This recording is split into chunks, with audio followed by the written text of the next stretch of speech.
U.S. President Donald Trump has accepted an invitation to attend this year's Bastille Day celebrations in France.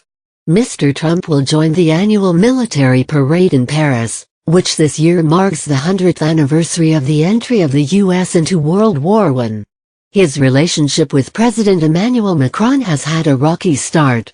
Mr. Macron has sharply criticized Mr. Trump over climate change and said their handshake when they met in Brussels last month was not innocent.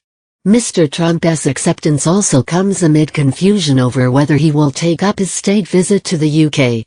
Mr. Macron's office confirmed in a statement that Mr. Trump had accepted the invitation, while the White House said President Trump looked forward to reaffirming America's strong ties of friendship with France. The two leaders will further build on the strong counter-terrorism cooperation and economic partnership between the two countries, and they will discuss many other issues of mutual concern, the White House statement said. The pair have not exactly seen eye to eye since Mr. Macron was elected.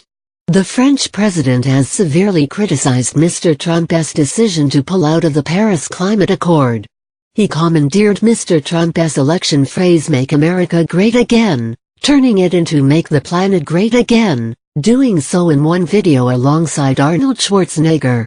When the two leaders met for the first time on the 25th of May in Brussels, ahead of a NATO summit, the meeting was notable for the handshake between the two men. The awkward encounter saw each grip the other's hand so firmly that their knuckles turned white. The vigorous embrace continued for several seconds as Mr. Macron and Mr. Trump looked each other fixedly in the eye until the U.S. president attempted to disengage. Mr. Macron later said the handshake was not innocent. This year's Bastille Day will also carry a somber note. Last year, at least 84 people were killed, including more than 10 children, when a lorry slammed through a crowd as they celebrated in the southern French city of Nice.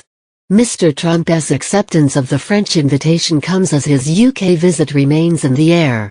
Last week, there was no mention of Mr. Trump's UK visit in the Queen's speech to Parliament, as is traditional when setting out state visits for the year. The US president accepted the Queen's invitation for him to travel to Britain when Prime Minister Theresa May visited Washington in January.